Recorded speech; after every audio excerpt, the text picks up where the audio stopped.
move on. The next very clear example of robotics that folks know about as being out in the world or being very close to being deployed out in the world is mobility, right? Maybe the first thing that comes to mind when you talk about mobile robots, you think about wheeled robots, and then immediately autonomous cars. It's an application that we're all very, very familiar with. The history of autonomous cars and how this work progressed to the point where we are today tends to be a little less well known. One example of that is, this is from 2009.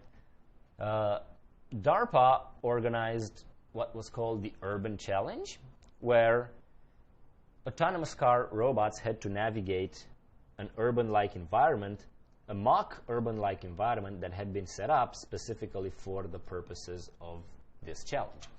The Urban Challenge was actually the second step in a longer history. Before that, DARPA had a grand challenge where autonomous robot cars had to navigate essentially through the desert. Once that was completed successfully, DARPA had in 2009 the Urban Challenge. And here you see, and so all of these entries are from research labs. Many of them are academic research labs, other are private research labs. Maybe there are enthusiasts who also manage to have an entry into the Urban Challenge. But at this point, this is still considered laboratory research, right? And most of it taking place in academia. You can see that most of these are academic teams. Notice the wide variety of vehicles that people employed.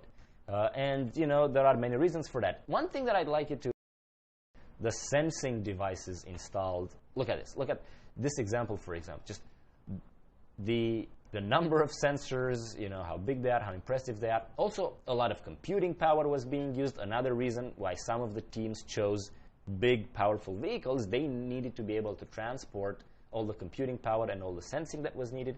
Again, this is a mock urban environment where so all the vehicles that are not robots are driven by human operators who are part of the challenge. But it was very much a big step forwards towards realistic urban environments. And then what happened is, when the research teams did well at this challenge, this is when it became clear that autonomous robot driving is ready to make the leap from the research lab into the real world, if you wish. And this is when companies around this time, companies like Google, started investing in autonomous driving. So then we get to examples that you know very well. This is from Waymo, part of Alphabet, the Google parent company. And this is their autonomous car that doesn't even have a steering wheel or pedals anymore, right? It's just meant for autonomous driving. And this video is nice because it also shows us a glimpse into how the car perceives the environment, right? You can see that it has it's tracking its own lane. You can see, for example, that it explicitly detects other vehicles. So these magenta bounding boxes, it places them around other vehicles. These yellow bounding boxes, it places them around pedestrians. So based on its sensing, it's able to do what we call semantic perception, to understand semantically what in the scene is another car, what's a pedestrian, because that obviously influences how you expect that entity to behave. If it's another car, you expect it to drive next to you on the road. If it's a pedestrian, you expect the pedestrian to be on the sidewalk or to wait to cross the street. And this is an example of successful, completely autonomous driving on public streets in everyday traffic conditions. And some of you, depending on where you are geographically, might have already seen autonomous cars in real life driving the streets around you. So this is a technology that is maturing very, very fast, and many people say, again, poised to have a massive impact on society. One thing that's interesting to take a closer look at is the sensor suite for some of the Waymo cars. It's a different vehicle, but notice how much smaller and less obtrusive the sensors have become. Still, you do have these unmistakable devices, for example, on the roof, But then a lot of the rest of the sensing is small, unobtrusive. Compare it to the sensors that were right there, incredibly visible in the urban challenge just 8 years before, right? And this gets us to another important point, which is just how critical sensing is for these robots that have to operate in unknown settings, right?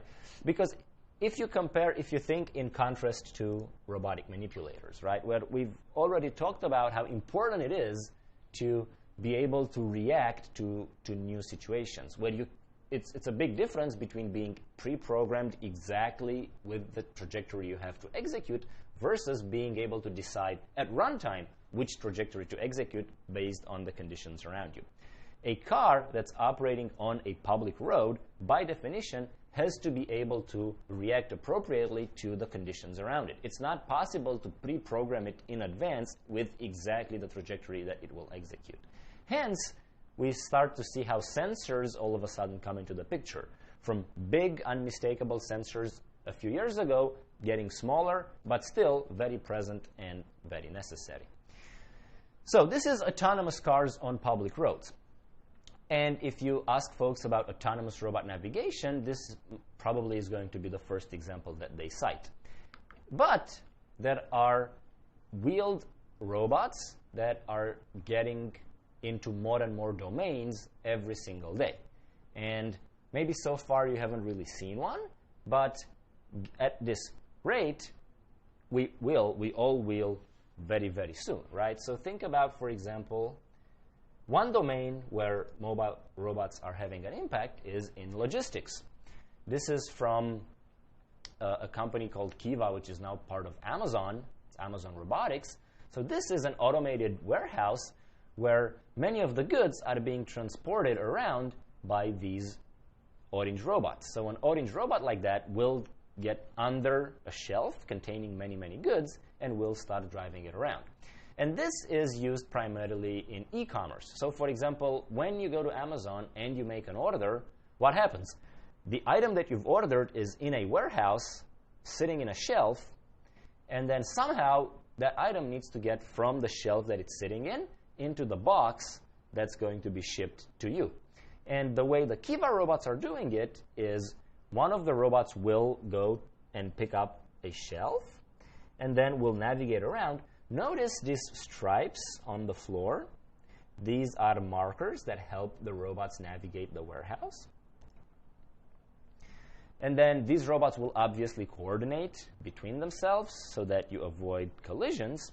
And then eventually what happens is that the robots carrying the shelves with the goods will arrive at what's called a picking station, where a person will choose the right item from the shelf, pick it up, and place it in the box that will eventually be shipped to you. And in this particular case, the person doing the picking doesn't have to walk around the warehouse, which is slow and it's injury prone. What's interesting here is that the warehouse, you can think of it as something in between a fully controlled environment and a fully unstructured environment. In the warehouse, you don't run the risk of all of a sudden something completely unexpected happening, a cat jumping in front of your robot.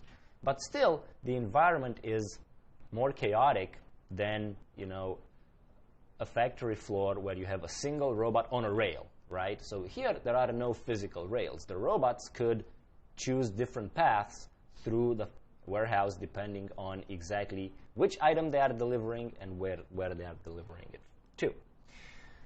So logistics, one domain where mobile robots are having an impact. Hospitals. This is an example of a robot called Tug from Atheon. And what this robot does is it delivers materials in hospitals. Here they're highlighting the independent four wheels, which gives it the ability to move in any direction. What's interesting is that now this robot has to navigate not a warehouse, but a more complicated environment like a hospital where you'd have people in the way. Some of them, doctors and nurses, but also patients. So now the robot has to be able to navigate this environment, get to where it needs to get to, also avoiding all obstacles along the way. And what obstacles might that be? Well, now all of a sudden we're talking about a range of things, right? Who knows what could happen in the hospital, given that you have patients, you have so many things happening, right? This is an example of the robot navigating unforeseen obstacles, right? Another thing that it needs to do is take elevators. And this gives you a sense of, wait a second, human environments are difficult for robots. We've designed our environments for ourselves. Now, all of a sudden, we want robots to be able to operate in the same environments. That poses problems and challenges that maybe we haven't thought about from the beginning.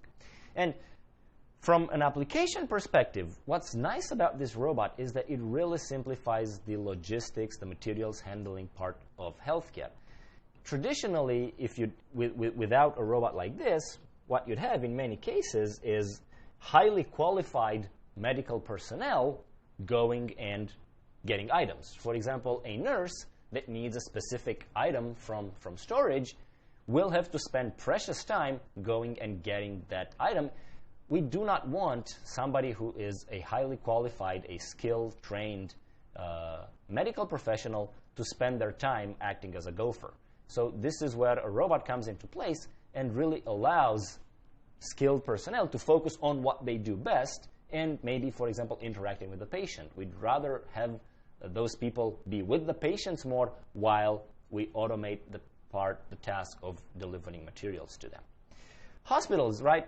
Our environments are getting more and more difficult for robots, if you wish, more unstructured, more things that can happen.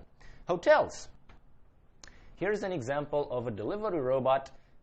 This is from Savioke, a startup in Silicon Valley, a robot that's doing room delivery in hotels.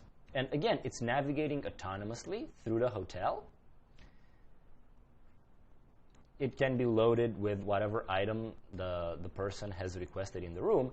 It navigates to the room, and it delivers the item. And on the way, it not only at all times, it knows where it is. It localizes itself. It knows what it needs to get to, but it also must have the ability to avoid obstacles, to react appropriately to when a guest's pet jumps in front of it, or when somebody has left something unexpected on the hallways.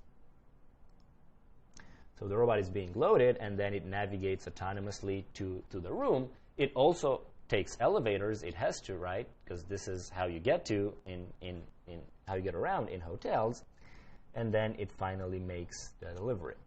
Another example of a domain that's unstructured, but still you have some control over it. Hotels, tend to be neatly organized. There's some amount of variation, but it's not really the case that anything could possibly happen.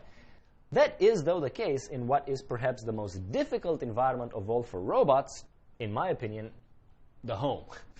Right? Think about just the huge variation that you can have in somebody's home. Hotels, to some level, many of them look more or less the same, right? The home, anything is fair game. Anything can happen, anything is fair game, right?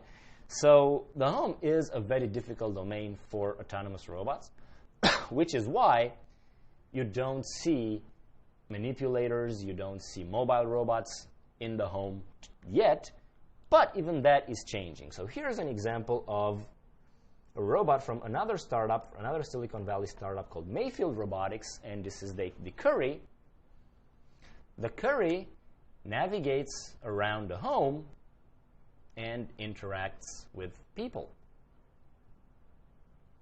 And again, here you will see the video highlighting not just the ability to navigate, but also to avoid unexpected obstacles.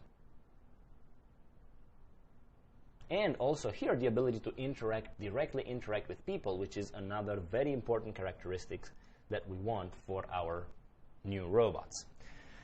Right? So These wheeled robots are really every day conquering a new domain, and this is a very exciting new area in robotics. But all of this, we've talked about wheeled robots, right? And that also is, for example, why they have to take elevators. They cannot take the stairs in hospitals, in hotels. And wheeled robots, wheeled navigation is great for many reasons, but still, it doesn't allow you to conquer any possible domain. Even the home. Just think about how many homes that is, for example, a step between the dining area and the living area. And once you have that, that's it for a wheeled robot. Game over.